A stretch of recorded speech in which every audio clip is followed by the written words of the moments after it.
Happy New Year, and welcome to another wonderful episode of Submitted for Your Approval, the weekly card review show for Collective, the community-created card game.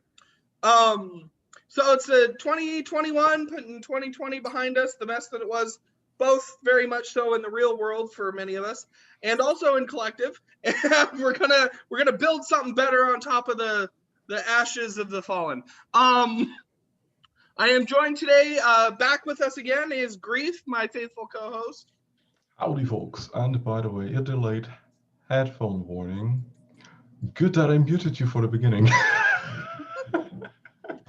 And joined also, of course, by Empty Folder. Say hi, Empty. Hello, everyone. Okay. And today, our guest with us for our New Year's special episode is Diah, the realm admin for Yamato, and a very prolific artist for the community. So say hi, Diah. Hello, I do have one question. Are we actually on? Is it being recorded? We're on. Okay, good. Okay. Now, Perfect segment. So now hopping right into it with the accepted submission, starting with Plasma Invocation. Plasma Invocation is a 4-drop strength action from Talira with destroy a unit and destroy another at end of turn if you have at least 2 unused mana. So this is playing into like the growing, or there was some growth in the unused mana department for Spirit, trying to pull away from Pearlmaw. But of course, for those of you who are very astute, you probably caught the creator line here. This is Acoustic, creator of Plasma Dragon. And so I know he was a little upset that it didn't quite get the spotlight he thought it deserved before it rotated. So he's going to make sure to chip this thing in to make sure to keep it alive. So the Plasma Invocation is a efficient, and you do kind of air quotes around it, removal. It's about what we think removal should be. And it has the potential to be a removal with upside if you're willing to pay an extra 2 mana, or sort of, because you could still take this and get the benefit of Pearlmaw's doubloons or what have you. I think this is really interesting, and correct me if I'm wrong, I think this will almost definitely see play because it's a decent removal effect. What do you think, Grief? This will be a staple in any kind of red deck moving onwards because it is 4 costs hard removal, which is basically our current baseline. In addition to that, we will also see pretty good mileage out of it in any kind of red control shell moving onwards, because it's not just Permo that can benefit out of it, but any kind of late game control shell that doesn't really spend its entire mana on big plays, go wide and stuff like that, can basically utilize it for instant hard removal and an end of turn, depending on how combat shapes out, because that's also downside. Yeah, sure, nuking 2 units for 6 mana is good, but it's post-combat. Yeah. So you probably have to have a pretty good board presence anyways, or a good blocker set up to mitigate the downside. Yeah. Well, one of the things I'm thinking about this is it's interesting that when you first, your thought is maybe to play this when you're at just standing at 6 and your opponent, and playing this, and then your opponent knows they got another removal coming, but there's maybe something else to be said about maybe playing it earlier in the turn, and now your opponent has this lingering sense of, oh, I got to be careful of what I do, or else I'm going to have another removal coming my way. So there's actually a little bit of a mind game aspect with this card, if you could think about what the board state looks like when you're playing it, and I think that's really cute. What do you think, Empty? Yeah, I think it's definitely a very good card. It'll be like the go-to removal option post-rotation in Strength. I do think if we're going to see a faster meta again, post-rotation, it may struggle to see a lot of play, because you really don't want to be casting this for the 4 mana. You really want that additional effect. Since 4 mana for hard removal, while it is our baseline, it's also not a card you would play in a lot of decks. Mm-hmm. And what do you think, Diah? Yeah, like everybody said, it's gonna be like a staple because of the potential 2 unit removal idea. Actually, it's a card from Talawa, and Talawa haven't got any card for a while. Is that nice? Well, yeah, I think it's been a couple weeks since Talira's really seen anything. But of course, you got to do Talira because it's a reference to Plasma Dragon and all the other stuff. Yeah. So that was neat. Okie dokie then. The Billionaire Purchase, which is not from Native, I guess. It's a meme card. Billionaire Purchase is a 2-drop mind action with create 3 mass production in hand. Mass production is a 1-drop from Native with create 3 prototypes in hand, and prototypes are 1-drop neutral 1/1. So I haven't really been following it that closely, but I have heard whispers in the Discord, and Grief is very excited to tell us the story of this, about how people are trying to bring back mind hand buff robots. There's another card we'll be talking about today that was actually going to be Adiv's Legendary if it gets in. So the question is, why that and why now?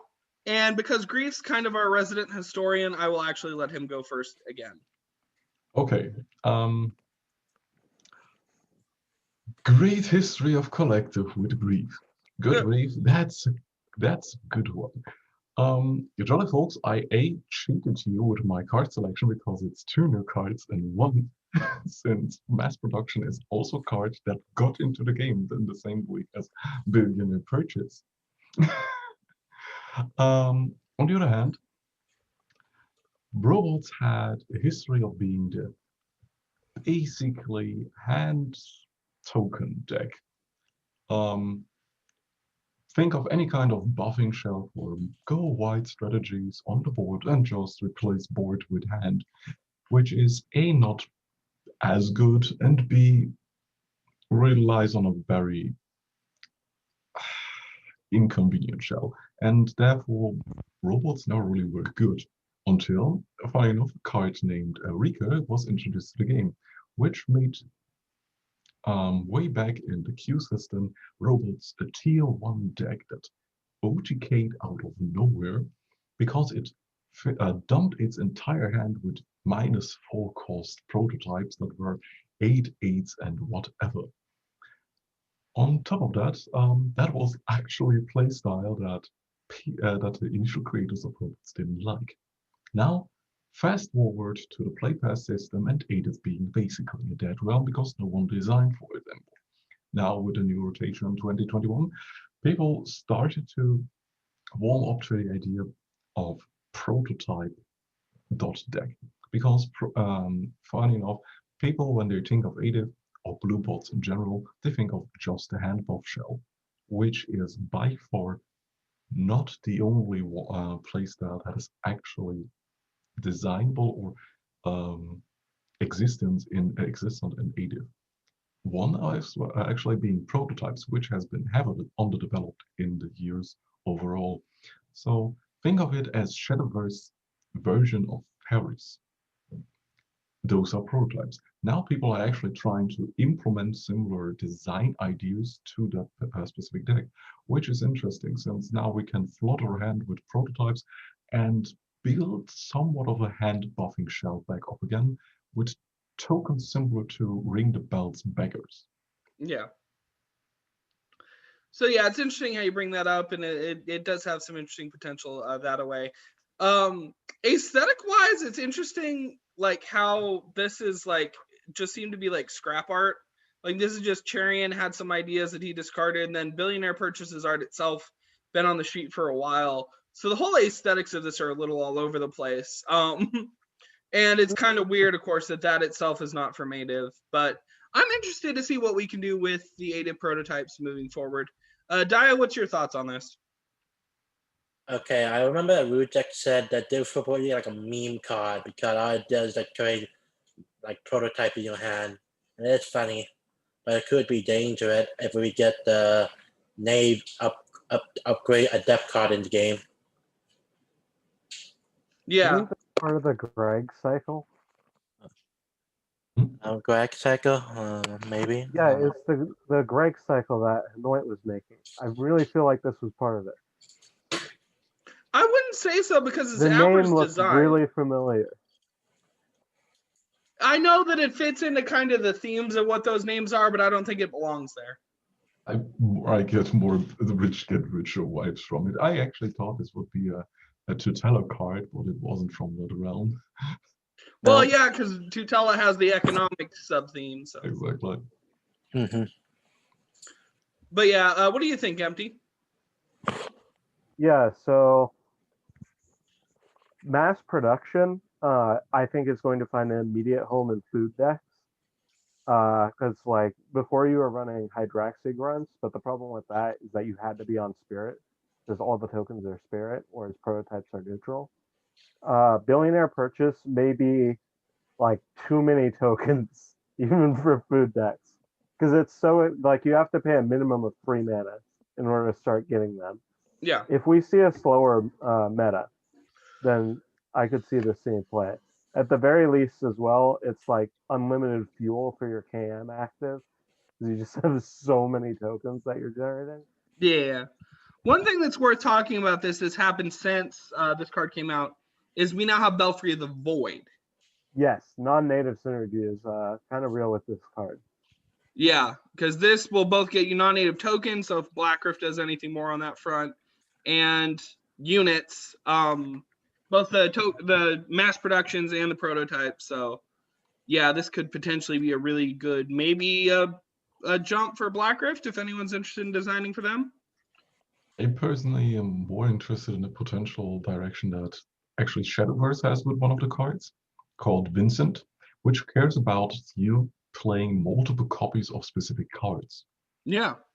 So this will also be would allow you to get to multiple cards, because in deck building this is 6 copies of mass production, 3 mass production and 3 billionaires, which then allow you to get access to 9 more mass productions. Yeah. So the Skinmunch Skitterer is a 1-drop strength 1/1 insect parasite from Brawlin. With active, give a friendly unit Entomb, create a Skinmunch Skitterer, and deal 1 damage to it. Oh, that is interesting. Well, first of all, it should say ally. So this reminds me of from very, very early on. You still see it in the Ikoran sect single player fight, the Living Nest thing, where it's a Feowin that's got this like insect thing out of it, except now you can make a whole bunch of those. But they are still fundamentally 1/1s. What this is great as, possibly, obviously, is a Rage Enabler. And a pretty decent one at that also can get you more Rage Enablers and kind of carry on the cycle. But beyond that, there's the question of, does this help Rage in the way it needs help, and will this see play? Empty, what do you think? Yeah, I think this is a really interesting way of doing a Rage Enabler, and it gives your board like this inherent stickiness that's going to be really nice for Rage decks. It is, however, extremely fragile. Like, pings are really common, so like it's going to be fairly frequent scenario that you don't get this active off at all, and this just gets pinged off by something, which is like kind of the risk of running it. Yeah. Well, I mean, if you're gonna run insects, you're probably gonna run Wanda, and Wanda could prop this up quite a bit. I mean, insects aren't really tribal, especially with like Rage is mostly in robots. At least yeah. So, I know people have been looking to develop insects as a tribe, but yeah, you're right. It's probably far off from that. So yeah, Diah, what do you think? Yeah, very good at a Rage Enabler. Also, the Parasite tribe look new to me. I don't know if I'm okay with that. Is Skinworm a parasite? No, it's not. There is that Puapka card, the 4-mana one. Oh, okay. I can't remember what it's called. That makes parasite. So there's a question of whether or not we should turn Skinworm into a parasite or not, I guess, if we're really going to care that much about the tribe. I mean, it's why rotating not? Anyway. Okay. At this point, it's just a cosmetic update, so why not plaster it on it? Yeah. Well, and who knows? I honestly see quite a bit of like a through line with these cards where maybe someone might want to build a parasite deck. And you could maybe see alien parasites or maybe see something like that. So maybe that could be cool. So back to what you're saying, Diah. What do you think of this? Yeah, I think it's good. It can create a bunch of 1-drop for you. You're able to give the active to your units. Yeah. What do you think of it, Grief? I mean, it's an interesting card to enable rage. On the other hand, it is still a pinger for your. It's still a pinger that can allow you to get multiple entombs on the same unit. If it's really good or we'll see play, I doubt it. Probably in the initial first month or two after it actually rotates into standard, and that's it. Yeah. Because it's way too slow and way too fragile. Mm-hmm. Yeah, so outside of some way to make it stick, the only way I could think of to make it stick that's going to be in the standard with it is relies on tribal. So yeah. So our last of our accepted submissions, let's jump over to Molten Sludge. Molten Sludge is a 4-drop strength, 4/4 ooze from Mortstall with Rage. Create a copy of this with half the stats this currently has. I like this card. I think this is super interesting. So we were developing before, and we talked about Mortstall doing oozes in Spirit, and there were a couple other people who were picking up ooze designs, Ickling, etc., etc. This is a strength ooze, and it's obviously going to play a pretty different role than those spirit oozes. And this plays into the very common, very fun trope space of the oozes cutting themselves in half, or breaking in half and creating a split version of itself. Obviously, this plays in really, really well to any sort of like equipment shell. This helps with making sure your units are going to stick around, and you could get basically 1.5 times value out of every single equipment you play on this if it doesn't get hard removed. So I think that alone is going to make this very, very interesting, and I'm excited to see what I could do with this. I'm already going to slot this into my equipment deck, I know. What do you think of this, Diah? Yeah, it's gonna be interesting. It's gonna like create a copy of itself. You keep damaging it. And it ooze from Mortstall. Also did Mortstall 24 cards, so they reach Ace 3 already. Oh, that's cool. Yeah. So yeah, it'll be interesting to see them. Yeah, so yeah, they're beating out some of the other realms that are even older than them, and they're gonna make something pretty cool. That I'm not too sure if I'm like the art. I love Cornmeal's art. I can't really tell what's going on in this picture. It's an ooze. It's amorphous. So but I can't even like differentiate differentiate subject from background. But maybe the background is the subject. It's just all there. Maybe the whole thing is the guy. Maybe, I don't know. I like the color scheme. Never open a door in a mimic dungeon. Yeah, I like the color scheme, but the art, and this is art we've seen before. It was submitted on a couple different cards. Is a little, I'm confused, but it's okay. I like the card. Grief, what do you think of this? I just have one question. Does it count pre or post damage stats? Yeah, I imagine it would be post damage. Then my next question is, rounded up or rounded down?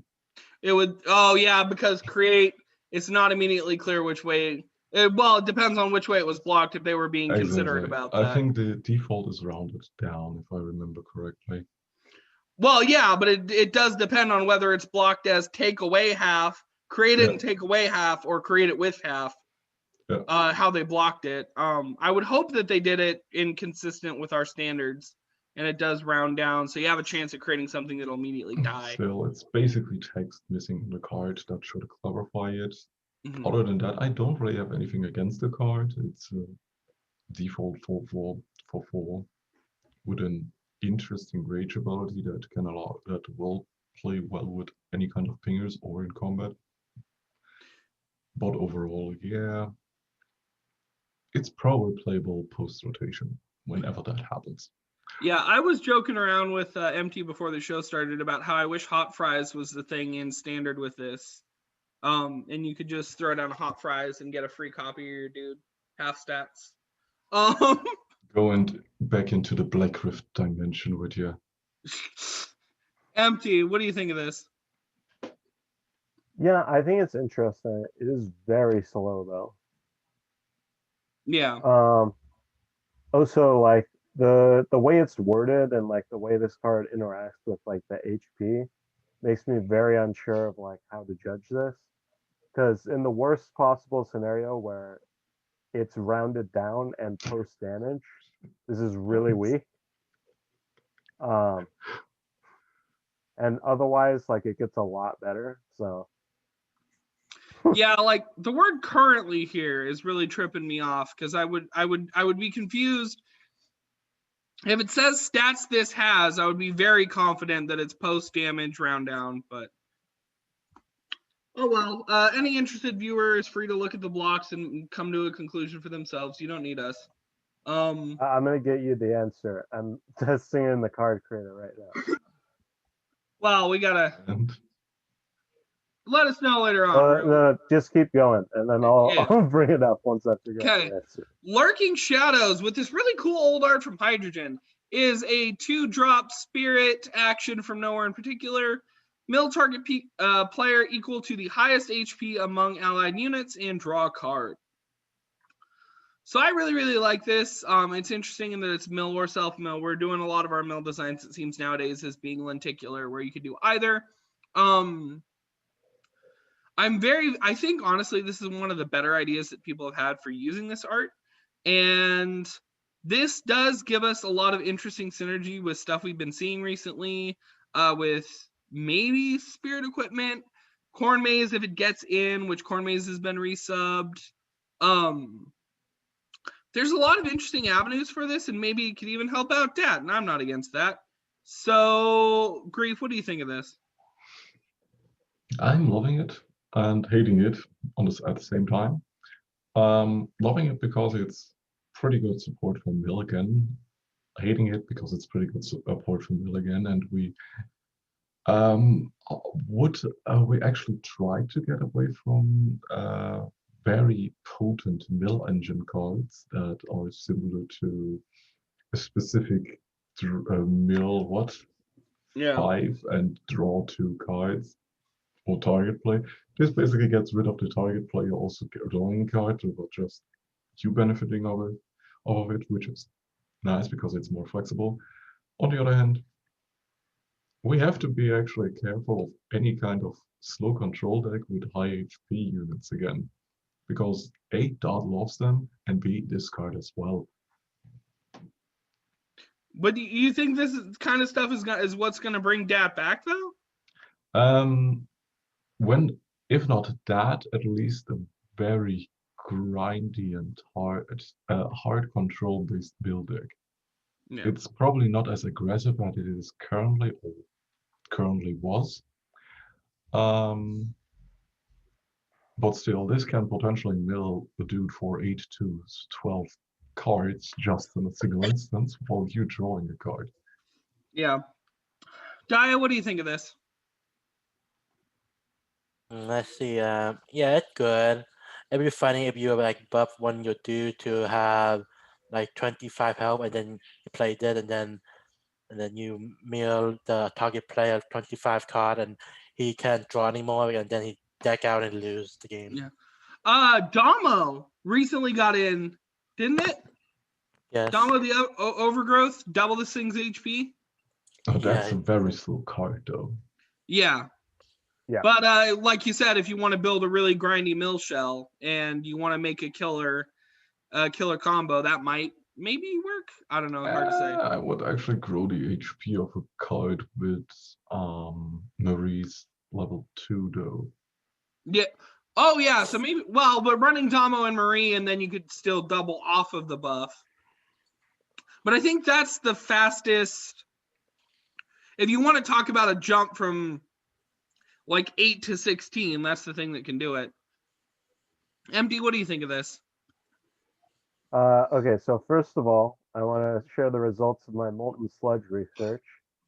It is the worst possible scenario for Molten Sludge. As Oh, I If thought. you It play was. Pancat on it, it makes a 2/1. Oh no. As for this card, I really like this direction for Mill as well. It makes the deck like a lot more interactive, and also makes it really scary for your opponent when you have these high HP units in play. Yeah. I think this card, like, without any other support, I think it's still a fairly natural fit into an equipment shell, maybe, just because like you get your units up to such high HP, and the cost of running this is quite low since you can always just play it to draw a card. Yeah. Well, you play it and it'll always mill them for something, and then you can draw a card. Yeah, or you could mill yourself because you have like didn't Rusted Fate Cutter that just got in, so you have a bunch of equipment in your Oh yeah, graveyard. so a lot of spirit Fresh equipment cares equipment. about the discard or cares about the Yeah. graveyard, and then you can get some pieces back for that. Or Duchess Trash approves. Duchess, you know. Okay, the Battery Batter is a 3-drop strength 3/3 robot from Mortstall with Rage. Draw a copy of this card. I thought this was a very interesting, simple common, and I kind of wanted to talk about it because this reminded me of kind of the role that Perlock played in I just want to get some consistency in my deck, which I saw some people that would just run Perlock basically as a filter. But it also is on its own a pretty decent unit.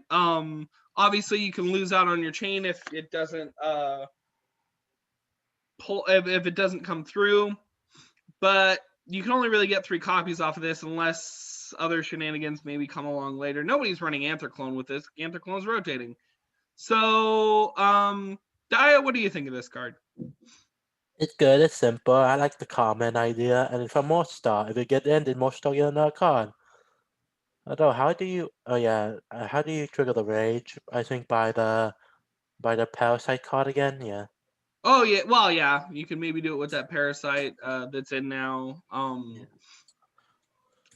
I can think there's a couple other good procs for this. I think there's the name's eluding me right now. I'm sure we'll get back around to it. Empty, what do you think of this? I think this is very weak. Yeah, I was The worried problem about with like comparing this to Perlock, like the rage is one thing, but the other thing is a 3-mana 3/3 is like just way worse than a 1-mana 1/1. Yeah. As a 1-mana 1/1, you're only putting 1 mana into it, and it could potentially chump block something big, and then you're getting more of them, so you can stall out the game. 3-mana 3/3 is a much bigger investment, and a lot of the time it's still going to be sitting back as a chump blocker. So I think it needs a bit of a bump. Would if this it have been were fine to, at 2, you think? A 2-mana 3/3. That would be really strong. So that might be over too. So like a 2-mana 3/2 or a 2-mana 2/3 or something. That would be good. Or yeah. Yeah, so drop the cost by 1, drop a stat point. I kind of agree. As is, it's not very. It's interesting conceptually, but it doesn't quite fill the same role, which is why I wanted to talk about it in relationship to Perlock. Grief, what do you think? Yeah, this is basically trying to be Chicken Tower and Grimmer Brothers, but failing at doing either of those. Yeah, that's a great way to put it. So I don't really have anything against the idea of this card, and I can imagine some cute interactions way down the line with copying or shuffling back cards for it. But yeah, it's way too slow and way too clunky. Yeah, it needs either a little bit of a better stat line or a little bit of a more incentive to run it. Maybe another small token effect, maybe a keyword. I don't know, but it needs something. So yeah, now let's talk about the big splashy stuff, guys. And going back to what we've been kind of alluding to this whole episode. Knave, the upgrade Adept, is a 3-drop mind 1/1 robot from Native with unblockable. And summon, if you have at least 1 prototype in hand, draw a robot. If you have at least 3 prototypes in hand, give them stats equal to this card's stats. If you have at least 5 if you have 5, I don't know if that should be at least. Probably at least because of attack. Probably at least. Give them this unit's keywords. This is actually a fun, interesting, splashy legendary in my opinion, and I like that it's a 1/1. So it's like this is the card that's the test. Like, have you been paying attention? Are you running robots? You better be. So it really actually pushes you to say you better be running the right thing, and it gives you a lot of mercy and a lot of help if you do, because you draw the robot first, so it's going to make sure you get at least one more prototype. And then you got the other effects that should actually adjust according to what just happened.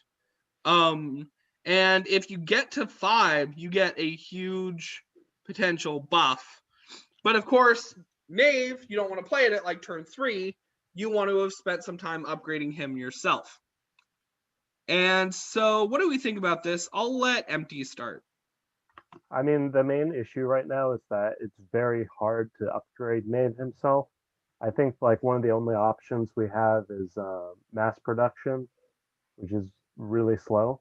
The other thing that's important to note about this card is that it's only giving the buffs to your prototypes. So you really have to be all in on prototypes with this Yeah. in order to make it work.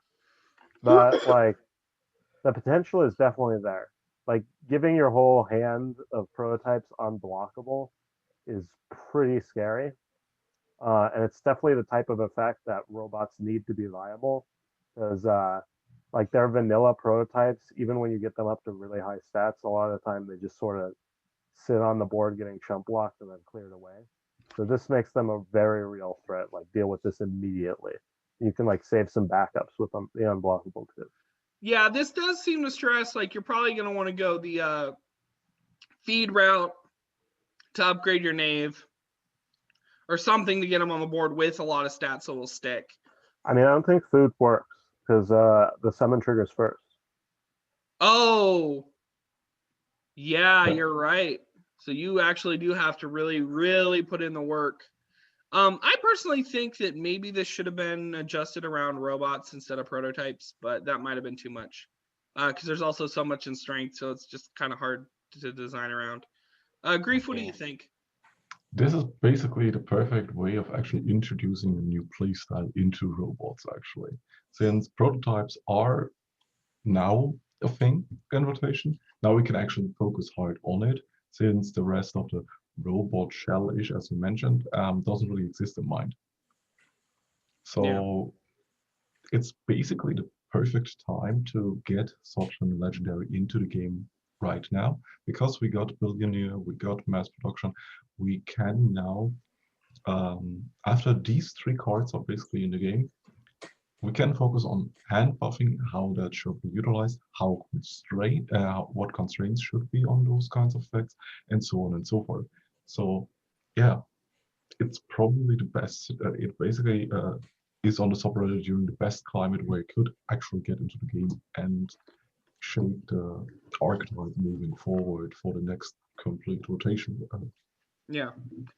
And I know that the art was repurposed and that Charian originally had some different designs for it. And so it's interesting to see that now Adib's going to have this other aesthetic because of Charian's dumped ideas.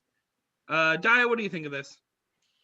Very good. You can proc it, the like summon, like very good. Also, his artwork kind of inspired me to make like a new like Adept robots. Like maybe we introduce Protos, but then make like a Knave and Warrior artwork too. Mm-hmm. Yeah. Yeah. Okay.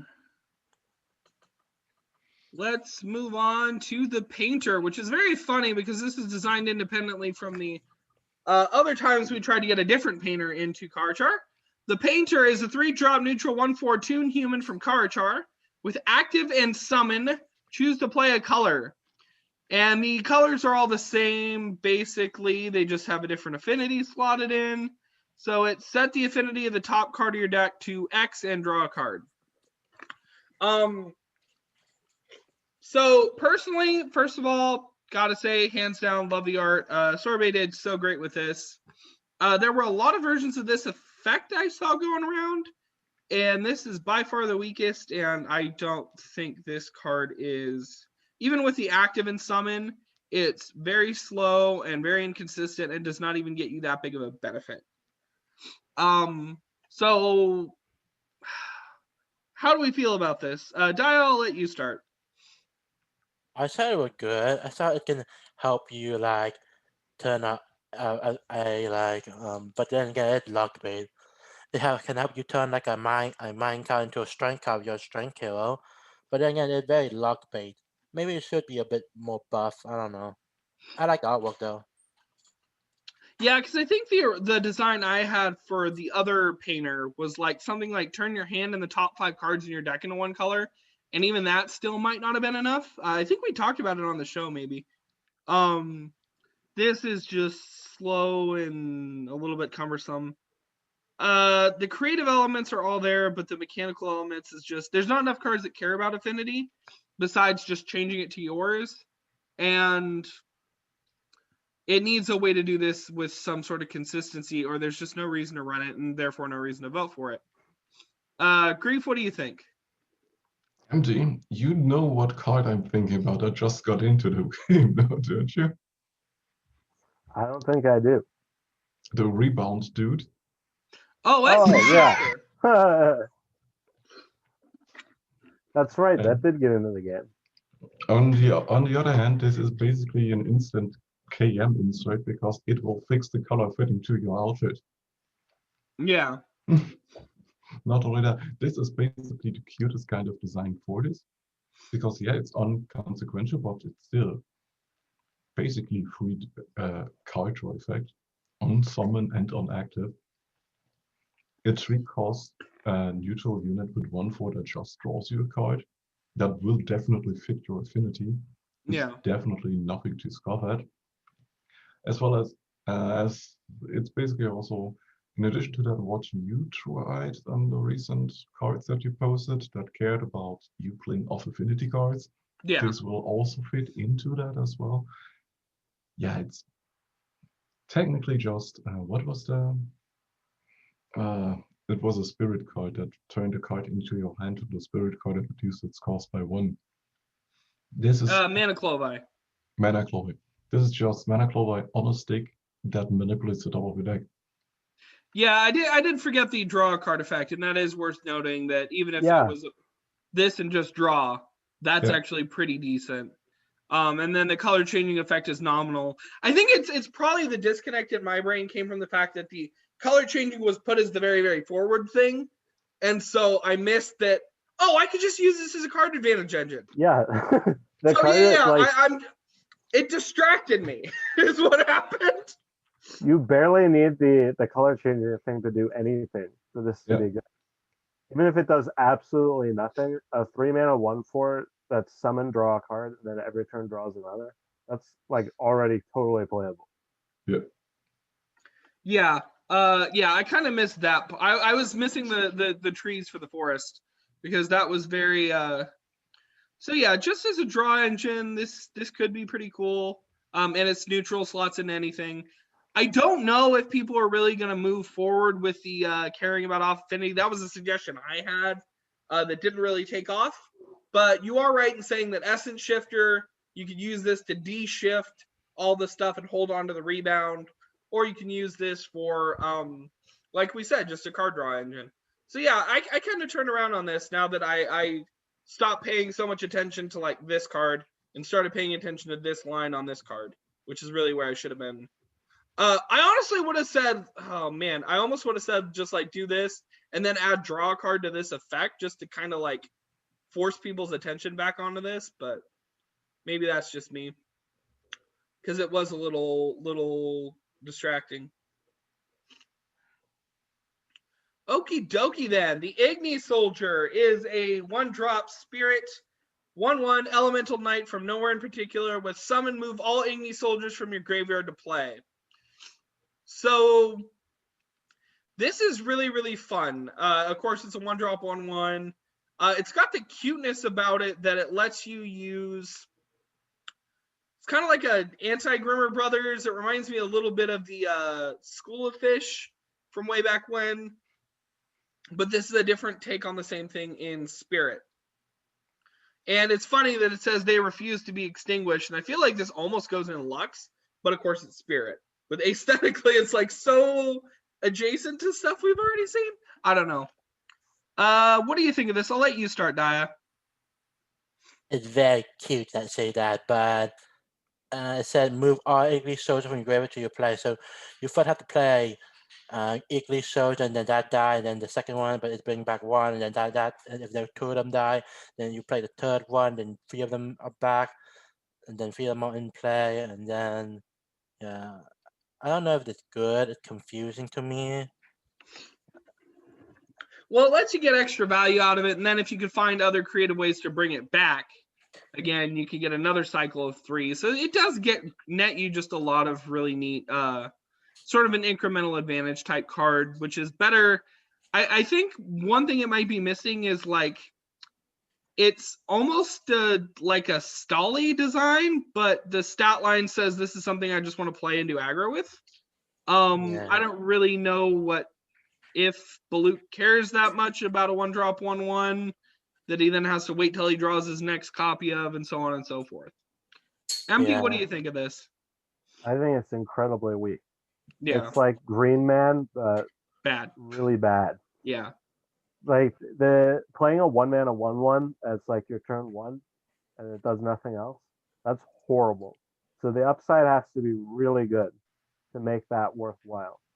And like you need to draw another copy of this. And even then, like it's okay. Like 1 mana for 2 1/1s. But that's just like an actual card that used to exist. It used to be like the Onion Farmer. yeah. And that's not a good payoff for the work you're putting in. Like, I feel like honestly the thing that's hurting this the most is that you can only run 3 in a deck. Because if I could have like extra copies of this, then maybe it would be worth it, because I could get, first of all, I'd be more likely to draw my second copy, and then I could get more plays out of this. But beyond that, I just not seeing it. But Grief is looking smug at me, so maybe he's seeing it. This is a very cute and quirky legacy card, to be honest. Yeah. Since it plays so well into any kind of copying shenanigans, as well as being a pretty good discard outlet early on, since you will get them back anyway. By the way, this card is searchable by Wind Whistle because it's an elemental. And yeah, overall, this is basically the best clone target that you can get, because any kind of graveyard buffs that are permanent, which are actually existent in the legacy card pool, this will benefit all of it. Yeah.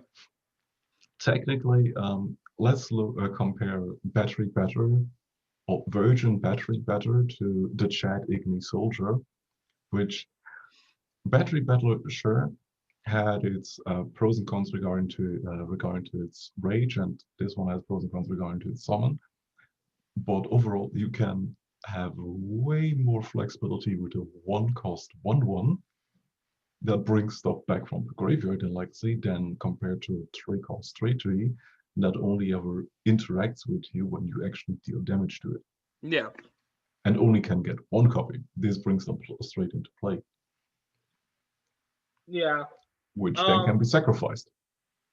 Yeah, the other thing about this is potentially is like a sack target with maybe a summon, like to resummon and just to get your other Igni Soldiers back and maybe loop them. Would be. Let's erase so that. much work you have to put in. Necromancer, because Necromancer puts back into hand. Yeah. What if it was Entrance? Oh my god. It would be wonderful. It would be wonderful broken, because, as I said, anytime we get some kind of quirky little copy shenanigans or reanimator shenanigans, this will be the bane of existence, because it will never get rid of it. And it's fine. It's in Legacy. Life medication. But yeah, I don't know. I honestly agree with Empty. That might be what it needs. Okay, let's talk about the really pretty arts, people. And the hopefully really pretty card attached to it. Devin of Archiapello is a 3-drop mine, 3/2 human Arcanist from Seal of Elementary with Agile, Overrun, and when this attacks, create an anti-magic knife. An anti-magic knife is a 1-drop mind equipment, folks, with give a unit +1 attack and frenzy 3. Neat. So this is trying to build up this neat little array of knives and stomp all over someone's face and thwacka, go try and block me. It won't work. Very stylish and works really neatly with, I think, the art. I am not sure which individual is Devin of Archiapello, whether it is the warding thing in the front or the psychopath in the background. So we'll just go with the warding thing in the front. Empty, what do you think of this? I think this is a great card. It's like this card that just comes down as an immediate threat. And then if your opponent doesn't have a board or an answer, putting the anti-magic knife on this thing and attacking again, it quickly becomes like this unstoppable attacker. But that's kind of the thing, is that it has to attack in order to get this effect off. Yeah. It's basically a punisher for your opponent for not having a board turn 3. Because if they can block it, it's not too bad. Yeah, so this is going to slot in really nicely to build up Lazaro Humans, Lazaro Arcanists, and Ashgurdy. Ashgurdy is going to like this a lot because this just gives you more attacks, more punishment. So yeah, I like it. I like it quite a bit. What do you think, Diah? Good art, and also a really good ability. I think the 2 versions of Devin, one is the warding and one is the berserk version. Also, finally we get some minor equipment support. Yeah, it is interesting to see that we're now seeing equipment branching out into the 3rd affinity. And I think this is probably a good way to do it, where it doesn't give a huge block of stats, but it gives a really neat ability. Grief, what do you think? I love the new aggro Arcanist route from S.O.A.P, because I think it's basically the kind of new approach that Blue currently, or Mind currently needs in terms of its aggressive unit lineup, because dealing damage only ever happened with what? Flying units that you occasionally were 5 attack beaters and 1 attack units. And that's all. This gives them a bit of variety in terms of frenzy, overrun, which is basically when it kills a unit unblockable, which is cool. In addition to that, there are also other cards designed by the S.O.A.P team that currently churn out more 1/1 agile units that have currently a better place than the Devin card. But overall, this is a magnificent unit for any kind of aggro shell in Mind, or depending on how Essence decks will turn out, even Mind Splash decks. Because this dude with Rebound is definitely scary. Definitely, because then it'll definitely come back and get its pick its knife back up. And yeah, Diah is right. Devin is both dudes. Oh, it's like a Jekyll and Hyde situation. Yep. I love it. That is beautiful. So yeah, cool. Okay. Crawling Contagion is a 4-drop spirit 1/1 ooze from Mortstall with Agile. Summon, create 2 copy of this.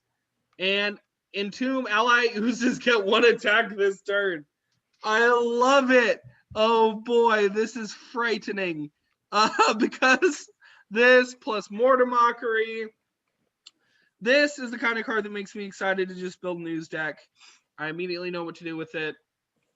It's also interesting that this is very powerful in Baluk, particularly, giving him some much needed love, in my opinion. He's always been near and dear to my heart. He's my favorite God of War, tiger eating his own whatever. Yeah, this is interesting, and I think this will give oozes a much needed push. Diah, what do you think of this? Baluk card, Baluk card, Baluk card. Also, Yeah. use tribal. Yeah. I don't know. It's for enough. It's for like a good card for it, or too much. Well, it does create. It does create 2 copies of it. It's agile, so it'll give you your blue proc immediately, and that entomb. I think that's about right. It might even be a little pushed. Maybe I don't know. I don't know if that's saying too much, Okay. but I think it's great at 4 personally. Empty. What do you think? Yeah, I think this is about the right place. I actually think it's a little bit weak because of one very important thing, which is that like the way attacks work is all your units that you played earlier than this are going to hit first before the tokens hit. And then if your opponent kills those tokens during blocking, you're not going to get the attack boost at a relevant time. Vorsicht, du bist gleich in der Kamera mit drin. Well, but I personally think the idea with this is probably run it with like Mortar Mockery and to get that extra Mortar Mockery proc. Yeah. No, like I mean, Nice. it's great with Mortar Mockery. You can do some really cool things with it too. Well, yeah, but then you don't need to worry about losing all the uses because you're just stowing those entombs away and getting your blue proc in is what I'm saying. Grief, what do you think? I mean, it is like it's still a really good card for the deck. You just really need to be wary about like how you're attacking while you have this in play. Which I really like. It definitely does convolute the combat math. I agree. Yeah. Grief, go. Outbreak Broodlings.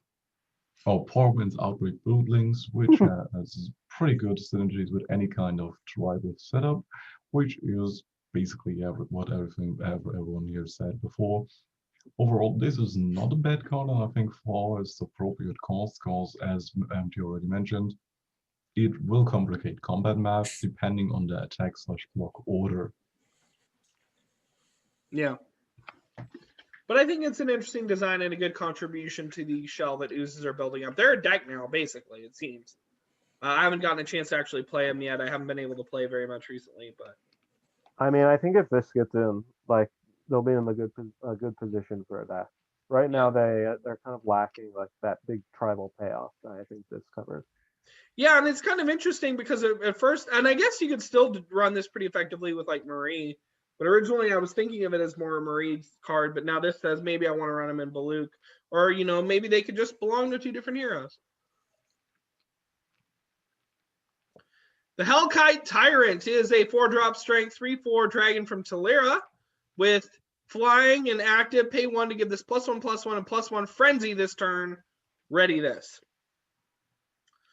So this is the fire breathing idea from Magic the Gathering where you're just pumping in to make it bigger, but this also makes its HP bigger, which gives it something very interesting to be thought about. And it's by a designer I haven't seen before, shaking it up. So I'm guessing this is a new player. Yeah. The art, of course, is very, very interesting. I like kind of the mosaic effect that was used for the background, and the dragon's really cute.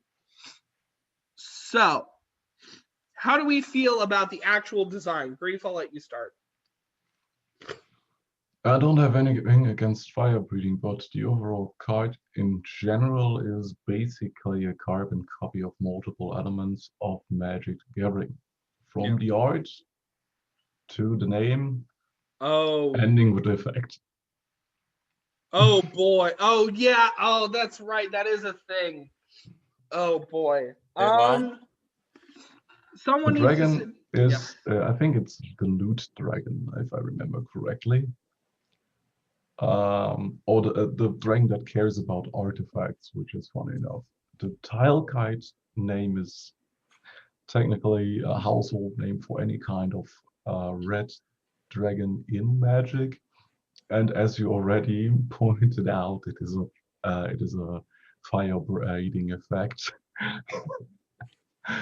Nothing against the card in general. I think it's cute and technically has a human dragon tribal. But yeah, maybe we should try to rework the aesthetic front of it first. Yeah, you're right. Now I'm seeing it. The art and the name. Is it like a copyrighted thing? Well, yeah, the art is very similar. The name is exactly a card, and then the effect is a well-known Magic thing. Of course, they did mix it up a little bit with the both giving +1 HP and Frenzy, which neither really matter because it's an end of turn effect and it's a flyer. But so yeah, someone needs to sit down with this individual and have the talk. I really do like your art, but maybe you need to remix that as well. Is there anything that really needs to be said after we've said that, or does someone want to talk on it? I mean, yeah, it is like very close to the line. I don't think it would actually get taken down because we do have cards that are. We already have cards that are literally 1-for-1 copies of cards from other games, and just the name is changed. But and like this, the effect is actually different. Like this isn't 1-for-1 fire breathing. But the effect, the name, and the art all belong to different cards from the same game. But they're all from that game. The pose is the same, but it is an original work. Yeah. So I would just be very, very. It is like right on the line, though. I think that would be a talk we would need to have in the Discord. I'm just gonna call it quits for this one. This right on the line aspect was the same. Was the same argument for a card that was actually used because it was right on the line. Yeah. If I may harken back to Aria. Yeah. Oh, golly gee, this guy is so cute. Biter Blob is a 1-drop spirit 1/1 ooze from Mortstall with Duelist and Entomb, deal 1 damage to a unit. Oh, is this Pancat? Is this basically just Spirit Pancat rework, kind of, sort of? Pancat I mean, it's basically Shinbone Jouster. Yeah, or Shinbone Jouster, but an ooze.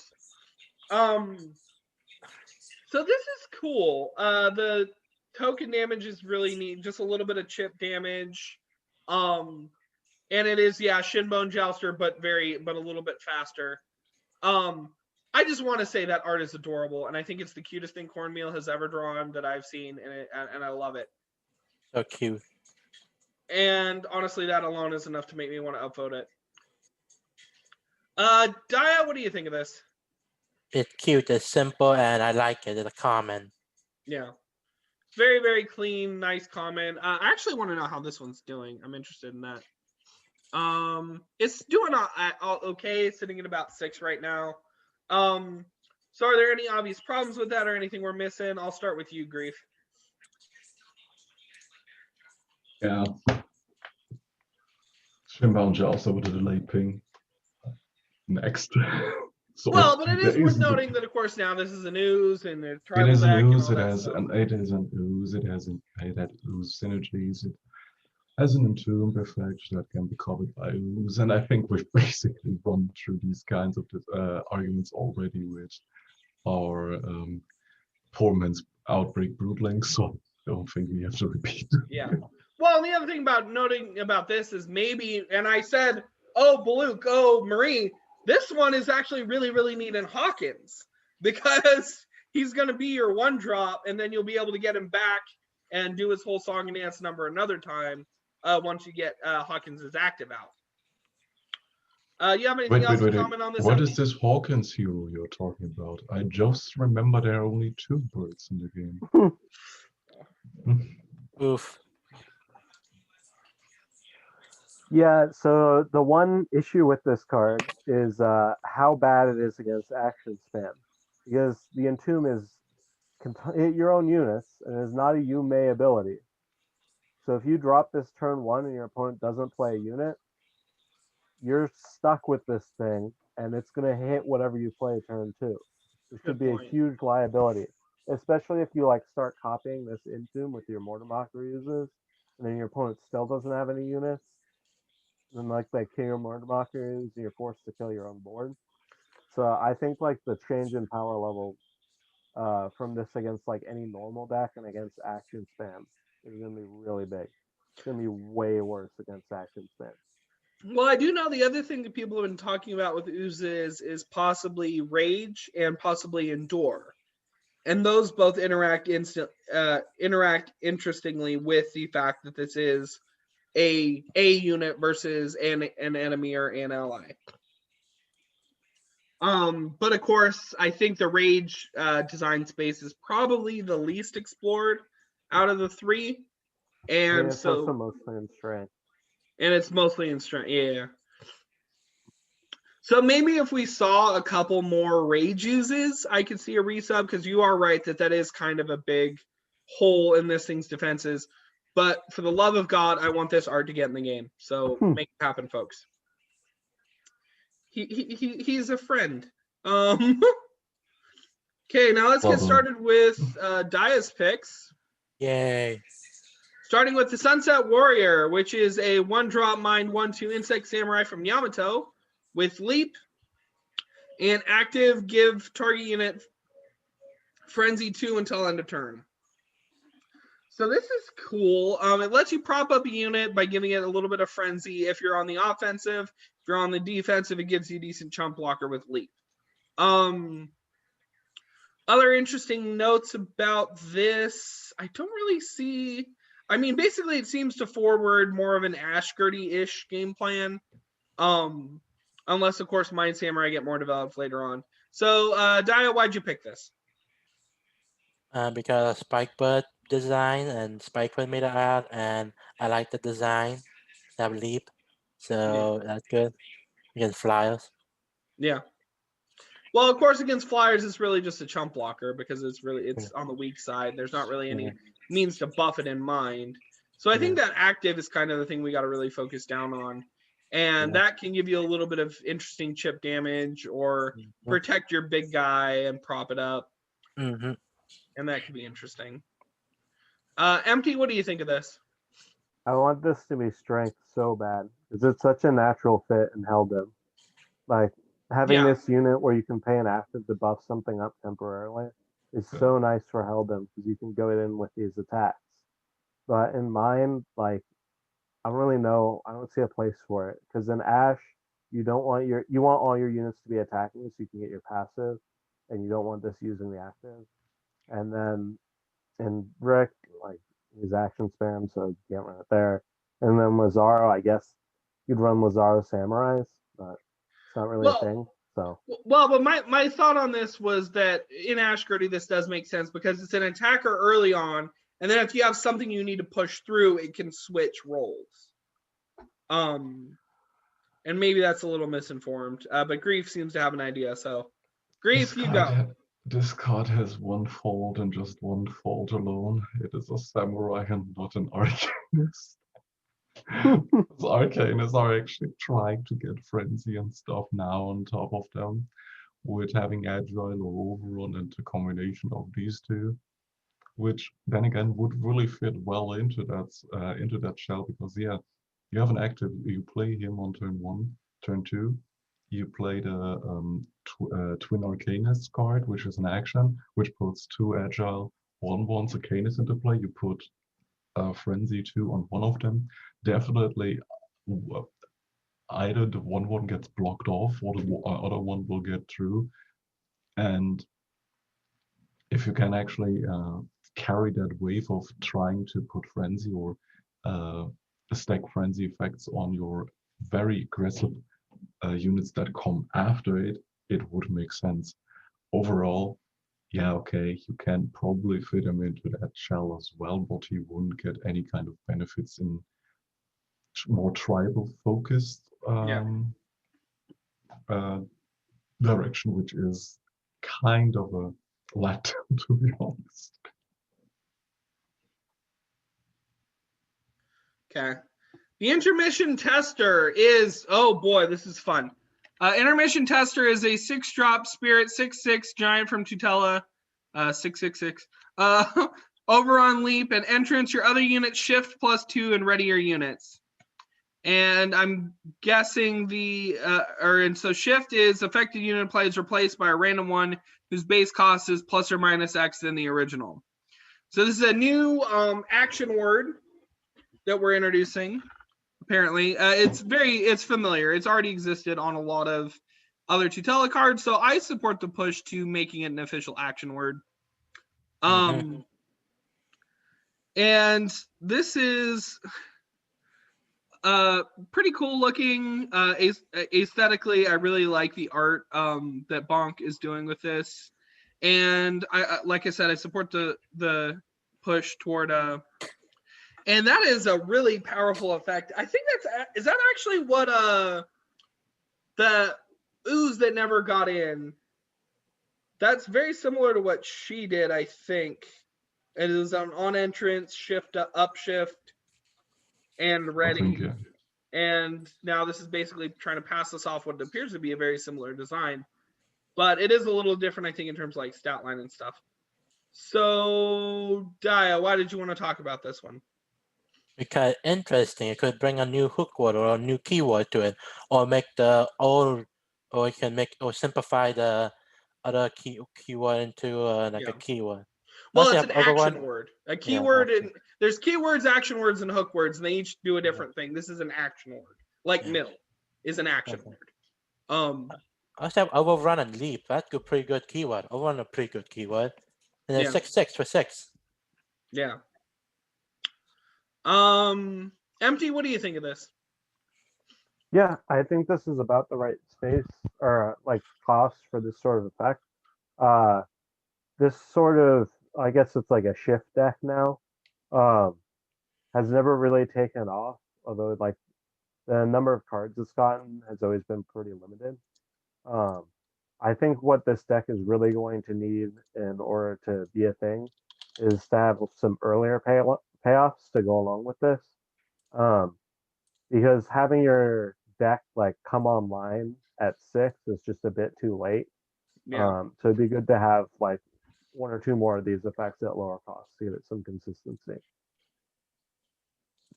Yeah, I think there were a couple, but they're rotated out now, and they were like early. They were more like 3. So we'll see. Grief, what do you think of this? This is basically our new version of what's it called? Waterbenders or water shippers or. And compared to that card, we now have a better ramp shell. So at 6, it's probably appropriate because it's so. Currently, this could actually turn any kind of token deck into very good competitive aggro or mid-range combo deck that allows you to spit out a board full of 3 cost units or 2 cost units depending on the tokens you're creating. And in Spirit, that's definitely not that bad of a task, or not that God. Well, whatever. English is pretty pretty hard to speak currently. But think again of the 4-cost ooze that we just saw. That puts 3 copies of itself onto the board. That means you can get 6 mana. You can get 6 mana units out of it, which potentially can be copies of this card because that's an entrance effect and not anything else. Not a summon like most other effects like these were. So if you are really lucky, you can just climb with it. Yeah, the high roll. Scary. Well, so with shift, the high roll potential is always really, really high. I do agree that this is particularly interesting. Even just the simple stuff like ring the bell and just getting a 2 1-drop 3/3s or a 1-drop 2 3/3s is pretty fun. I think this should be summoned now. This is a very spicy chibi design, to be honest. Well, then that was the problem where I think other people perceived to be the problem with the other, the ooze scientist lady,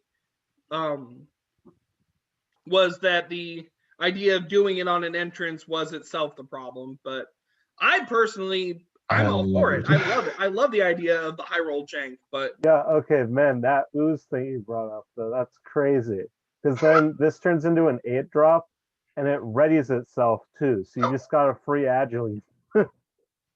Well, but of course the Contagion isn't in the game yet. Random also only targets cards in rotation. Yeah. So depending the on odds are pretty good. how the cost fair enough, because it hits only original costs, it will be very funny to utilize. Yeah. So the Kuruwain Katanawielder is a 2-drop spirit 1/2 equine from Yamato with overrun, and when you play an equipment, this gets +1/+1. So Diah, this is your own card. Yeah. You called this a katana wielder, and I'm just seeing a Yeah. horse. Is the horse holding a sword? Yes, Yes. the horse is Yeah. holding a sword. It is a horse with a sword. Awesome. Yes. You could have just called it that. Horse with a sword. I would have bought in 100%. Diah, go. Talk about what your process making this.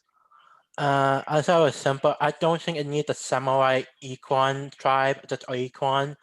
I thought it would be simple since equipment is now moving to spirit. I think it would be a good it would gain stat because of the equipment cards, and it'd be a bit tanky. Also have a good attack, and I like the artwork because it's a horse with a sword or katana. Grief, you seem defeated. That's Accept probably it. your- Embrace the horse with a sword. Go. Say It has something over- about Diah's card. It has overrun. It gains does. +1/+1 when you play an equipment. I've said stuff. It's okay. It's okay. No, Yeah, really, it's it's a okay. really okay card. It's a really thoroughly okay card, and it's a horse with a sword. Yeah. Please don't remind me. If we do this design again, but we call it horse with a sword, and we do it in Karachar, is it okay? I don't know. It looks Oh, like it has Diah wouldn't be samurai- okay with that. It looks like I have samurai-like armor. I think it does have armor. It looks like it has armor in the art. Yeah. MT, what do you think about horse with a sword? It's fine. There's overrun. +1/+1 when you play an equipment. Yeah, I don't have much else to say about it either. Yeah, It's fine in equipment decks. yeah, It does what it's there to do. yeah. It's on the simpler side, and that's really, really neat. The art is really, really. That's a cornmeal art. That is interesting. He's trying to actually draw lines for once, guys. Hard lines on a cornmeal art, and it confused him. I thought it was a spike art for that reason, because he actually drew hard lines. Applause to you, cornmeal, for trying something different. What? Harkening back to your Karachar reference, I think if it's a horse with a pizza cutter, I would be way more okay with it. Karachar. Okay, so I think that was the end of the list for this week. So I am going to stop the share. Oh God. So this was a fun week. There was some interesting stuff. There were some questionable designs. There's always some questionable stuff. Yes. Things are pushing forward. For those of you who haven't checked out Nick's amazing update video about what's going to be happening, single player is going to be a very interesting thing to focus on.